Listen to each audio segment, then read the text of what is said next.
Thank you all for inviting me, Overgaden. It's nice to be here. Nice way over the bridge. It's just a bridge that connects Copenhagen and Malmö, two countries, and not so many collaboration, unfortunately, between these two cities. So I'm really honored to be here. I've been here since yesterday, and I listened to all the lectures, and I guess I'm invited to talk about the studio that I founded and that I run together with my husband, and how we work with audience and how we have succeeded to have a very wide and range audience. Because performances usually are presented in very small events or festival, or like a little aperitif in the big art institutions, that you do a big solo show and then you do performance as well. Can you just like kick your leg a bit and you have a mic and then it's like woohoo, you know, the trendy thing. So, or when you do at festivals or events, usually it's like no funding and no money, and it's just the inner circle that are artists themselves to come and watch each other. So how did we do this to reach out to a wide and not particularly an art audience? My background is, as you say, I am an artist, but I also have a background as an actress. I'm an actor, and Petter is from the visual art. So we started already to do our own things in late 90s together, so it was like a mixture of like one step from theater and one step from visual art. So I guess that's also why we wanted to create a room in Malmö that we thought didn't exist. It was a lack of this expression, and we also got really annoyed how the art was presented in the city and how the audience was just other artists or curators clapping each other's back. So we wanted, out of frustration, and also the frustration of visual artists and don't have a platform to do something larger, to get the same circumstances to do a big solo exhibition in an art museum, or for example in a theater production, film production, dance production. So the whole idea was, what happened if visual artists get the same circumstances as other art forms, or like visual art in a big art institution, and they actually can have a longer time to stay and really do a dream work. Also, we did a lot of our own things, and you see I'm white, I'm a woman, I'm a middle class, but originally I come from lower class, but I have been climbing, and I live in a very close society called Sweden. We are only 9 million people. We are very homogeneous. We dress the same. You see, I'm in the art business, and it takes bravery to get out of that character sometimes. So that's why I wanted to cut my own voice for the platform and invite different voices, also to attract a different audience. And also for Malmö, it's a very special city. It's like very different from Stockholm, that is very middle class, white, everybody is rich in the center, but Malmö is a very diverse city, and our studio is here it is, very underground, industrial, and like the poorest area of Sweden is across the street from here. And it's interesting, we are situated here since 10 years. Nothing has happened in that area. They still shoot people on the other side of the street, and we get the art just to come and do the work there, but also the audience to come to see it. So that's why it was one of the that was our fuel and frustration to build Lilith, to do a platform for different voices. We wanted to bring the world to Malmö, because that's also how Malmö looks like. and not just show the same age women and men in the art world doing the work and talking about the same topics, because basically that's a little bit how the Swedish scene looks like, because of the size of it and other reasons that I will not speak about today, because I'm going to be mad then. This is fantastic space because the landlord wanted us to come here to just attract the location, which it didn't, but, and rent's really low. Our structure of Lilith is that it's only me and Petter, and we have one on half time. That also is a visual artist. He is our technician, but usually we build everything ourselves. We invite a visual artist to come for a longer stay and do the dream work, and that is divided in many steps. First we make a contact, and then we go and see the artist, or they come to us to see Malmö, to meet me and Petter, because in a very short time we will do a very big new commission, large-scale work in the studio, and it needs to be a good collaboration. Sometimes we don't succeed with that, and we have to cancel, but sometimes we, of course, succeed. But that's what, so that's why they have to come to research, to actually kind of feel each other, to see if can we do a dream project together. And because we also are artists, we are very, that's why I don't want to grow, I don't want to be the curator standing outside and looking at the art. I want to be in the art. I wanted to make a very special moment for these artists that are at Lilith and have a unique experience. And we show both established artists and upcoming. This is a screenshot from our website. I just make it briefly, because we have done 40 large-scale productions since 2007.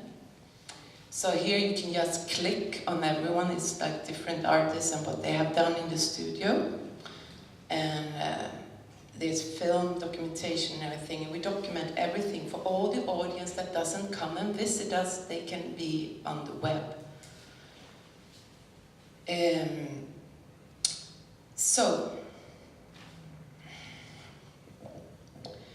I will not use the word independent organization, but in one way we are very independent. We got funding from the state, region, and the city. But it's very unique because we can show a performance for only 2 weeks and then close for almost a half a year or 4 months. And then we open up again for another 4 occasions or 6 occasions. And we don't have to follow political ideas of we want to work with diversity in the city, or we want to work with kids, so we are not obliged to follow those. That's why I mean, in that sense, we are free, and also free of the space. We can have any open hours, we can build as many walls as we want, any colors as we want, we can work late, whatever. So it's no restriction for the artist and the artistic idea. That's what I mean with independent in that sense. Do you follow me there?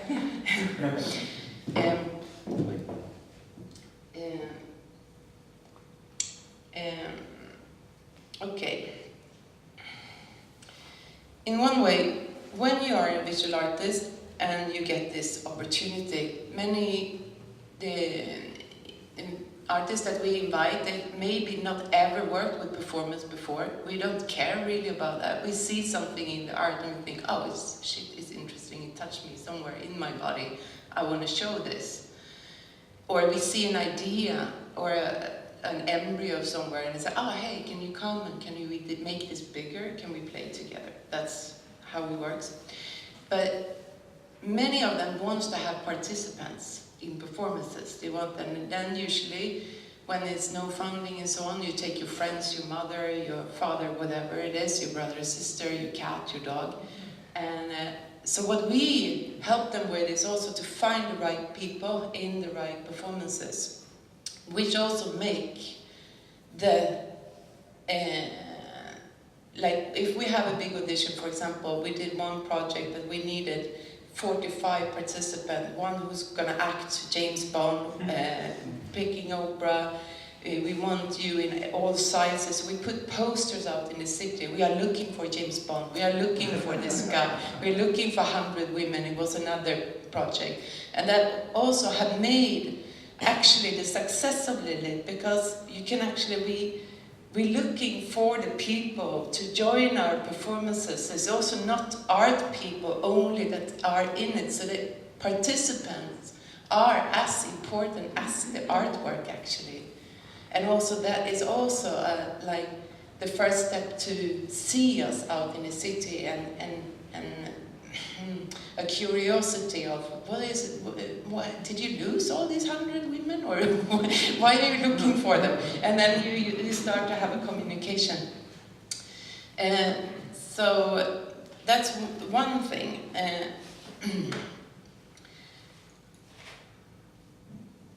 I think I always talk about audience, how we work with them a lot. For example, this is our latest work, Fake Bones, and it was actually very special for us because Leif is a Swedish artist. We worked with him before, but Olta is an art collective from Japan. They are 7 artists, and we usually only work with 1, so this was a very big collaboration. And for every performance that we do, we changed the space completely after the artistic idea. In this it was like gyps, and it was like a big baby in the middle, and it was prompts like a mountain up, and it was smoke, and it was, he was cooking the prompts, and he was singing, and they were walking around in like a strange factory. And the audience, we didn't say to them more than we have a press release that are very like basic, but very like open. It's not a theoretical text, it's for everyone, just to state that.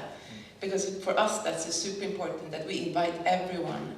And also with the entrance fee is optional or very low, so it's open for everyone. But here we don't give them a clue like, you know, first you go there and be careful there, or they have to step into the art with their own senses. But for every performance we do, we tell them to switch off their fantastic iPhones, no photos allowed. We never invite a VIP dinner before or a special opening for important people, never. We just go, okay, here it is, it's no bar, it's no aperitif, it's just hardcore art. And also, for this, they were free to be as long as you want. It was like a loop, so you can stay as long as you want, and you have to explore the space. It was also like a bridge up here that you could go up for a stair, and you could see from above, different angles. It was a little bit tricky to go in, and that was the whole concept of the whole idea. That actually, we together, because there's so much we together with the artist that forms this. Because if you've never done a big exhibition like this or a big installation like this, you can sometimes put yourself down. Yo, but it's too dangerous for the audience. But we know our audience. And we say, no, it's not too dangerous. Or you can do it even larger. Just use the space, smash it, do it. So that's a lot of what we do. So this was on for 3 hours constantly, with very high volume. That was, one of the guys was doing the music at the same time. Here's another piece. And here is actually, the piece is the audience. The audience is inside these boxes. So that's also diversity, how we work, that no pieces are the other one like. And this was the first time that we actually engaged the audience in that sense. So they step in, first they have to line up before we build the wall, so they have to stand in a very tight corridor. And then it was very strict museum guards that put them in 20 at a time, lined them up in this very laboratory-like clean white room, looked at them and said, you and you get into the box. And then they picked you and you in the box and so on. And then it was 10 others that was left over and was standing and looking at the people inside the boxes, completely strangers to each other. And then it was a pre-recorded tape that gave them instructions what to talk about. Who are you? What do you do for a living? When did you last cry? When did you last fall in love? Very banal, but still the same sentences you do for a stranger at the bar. And then suddenly they started to dance, and then the last was, and now kiss like new lovers. And this was an amazing piece in the sense of actually people met and got really close friends. And one told me like many years ago, yeah, my best friend met her love of her life, and now they are married. And Einat Damir, who is the artist behind this, she's from Tel Aviv, and she was so scared, how will it be with like 2 men in the same or 2 women in the same? So I mean, there's no problem in Sweden.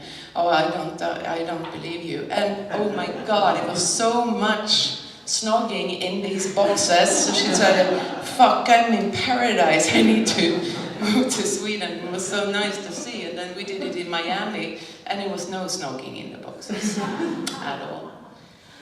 Here's also another piece that we just showed. Why I'm showing this now is because we showed it in London actually before Freeze, in not independent space but a gallery, and that. So this is one of the pieces that we actually toured with. I have another 5 minutes, right? In May, we did actually also something that is surprisingly for us. We did a big event. So we invited 4 artists from Africa, from West Africa, from Nigeria, Ghana, and Cameroon. And they had to share the space. So it was an architectural dilemma. So we worked on this for almost 1.5 years. And Petter was also down in Nigeria, Lagos, to meet them, and lectures also to see with a bunch of Scandinavian artists to see the differences and non-differences between how artists presented and how we are dealing with it in these different countries. And this is Bernarda Coy Jackson, who done Untitled, How to Usher an African Fully into History. And actually you see it's a door behind there, and here's actually our office. So the audience has to line up before and then come in, and there's 2 guards that they have to fill in forms that with stupid questions, like you do in an immigration situation. But we didn't tell, the audience only got a map with the name and the titles. So they didn't know what to expect. So they were so like, no, stand here and direct exactly how it is in an immigration situation. They have to go there and have fingerprints, and then they said, no, you haven't filled in the form correctly, I'm really sorry, you have to go down, and you didn't have the red pen, you have to have the black pen, and so on. So it was so frustrating, and it was so much African music up there, and really hot. We made it really hot and very like, and they were like, okay, step back, and like, oh, this mess. And finally, they had to come down here and stand and wait and get the instructions to sit on the platform. So that's the audience sitting on the platform. And they give instruction how to put on the overall. And here is the artist himself that is a fake African man. He's like, kidding with our prejudice what an African tribe man looks like. And so after they have done fulfilled the things there, they can come to him and have an African chocolate and then get out. And this piece made people so frustrated and irritated, and it actually got fights up there with Christopher, especially between them two, because he's like, you don't treat everyone you should treat everyone the same, and you didn't. No, I'm just treating everyone the same. And it was like the fiction of, is this reality or is it art? is my statement in this, because it was very interesting, because they know it is an art platform in Malmö. We have so much audience coming there, and still they get so frustrated because they think it's for real. And that's wonderful, because it's a true feeling. And afterwards they were like, oh my God, I really got frustrated. Let's see if I can... And here is also in the same building is an African Time restaurant, and it was also built in the same way that of their expectation. It's a real restaurant, it's a chef inside the kitchen that we build up, and they sit down, they have a menu, but the food never comes, but it smells so good. And Taiwo wants to say that in Nigeria you have to pay extra under the table if you want to be served. And or, yeah, but it's coming soon, 45 minutes ago, 1 hour, 2 hours. Oh, sorry, jollof rice is empty and it's finished today. You know, so that's a whole way. And for us, in a structure of a Swedish society, oh my God, they like, shit, it was one really famous film director there in a documentary business, and he thought it was for real, even though we had Taiwo, Ayeto Bon, African Time, and also like, she is making fun of our prejudice, what African time is. And he said, why isn't my food coming? He got the food, I didn't. So it was, yeah, it was fantastic. And they also wanted to send an invoice to us for paying the food. And they were like, oh, on the cell phone. So other participants here, Peter, he's been in so many, thought it was so nice because he can actually send text messages, otherwise they have to be so focused. Just one quick, here's Udun, also just next to the African restaurant, Spirits at the Bowl. The audience comes in these golden capes, so here's the audience, and they are the spirit. This is about when Europe divided Africa. Actually, so our spirits is all involved in that history. So it's actually a waltz that gets interrupted by African drums in this space. But here's just one quick before I finish. It's Angelica Missetti. It was in the beginning of this year. And it was a totally white space of Lilith, and we did platforms that was also for the audience. Here you see actually participants mixed with the audience. One thing is that everyone has no shoes. And it's also a way how we prepare the audience to step in. We really want them to, you're always so busy, you run from something, you have your iPhone with it, you go and oh, I want to see this, and you think more of the picture you're going to be put on Instagram and what you actually see. So we really work hard with that to get them to calm down. Sometimes we create a waiting room, and for this we said we really want everyone to be the same level, so they have to take off the shoes. And it was fantastic to see both old and young people really, yeah, they dealt with that, and it was totally quiet peace, except clapping. So it was like 3 different things. It was a sign language choir that performed a piece from William Shakespeare, actually, as a tune from him. And then 2 mature ballet dancers, you see them here, did a Swan Lake. They danced the ballet pas de deux, but only with their hands. And then 2 drummer percussionists was drumming a thing. But what happened was that also that they shift, so the mixture between the audience and the participants was always blurry, and the audience didn't know when they were going up. They had to go through the audience, and it was super beautiful with these 2 old people doing pas de deux next to this hardcore pierced punker or something. So it was like, so they also, the audience also created a picture of the art piece. So yeah, I don't think, and here's another one that we built a white wall, like this art institution-like thing with a man hanging, and then they came into this. Torebronas. It was December last year. And here, just very brief, Marianne talked about Laura Lima. We did actually, before her, a new piece, The Abstraction. It's an art museum run by kids. There are 10 kids that we auditioned for with an art director. His name is Lou, and he was 12 at the time. So the youngest was 7, and he was the oldest 12. And he invented the whole thing. He only got the core from Laura to have abstract paintings. So he negotiated with the art museum in Malmö and Ystad and looked through 30,000 abstract paintings, and he was doing the hanging with her of the paintings, and he also wrote the text. And he was so, like, and for her it's also our way of looking at our adult eyes of what an art institution or museum is, and he interpreted into his, how does he think this works. And it was of course a cafe, and a guided tours, an entrance, and a big sign, head office. And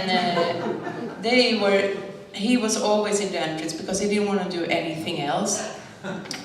And it was so funny collaboration, and also guards, many guards in an art museum. And they couldn't sit still at all, so he had to say, if you're gonna work as a guard here, you have to sit still.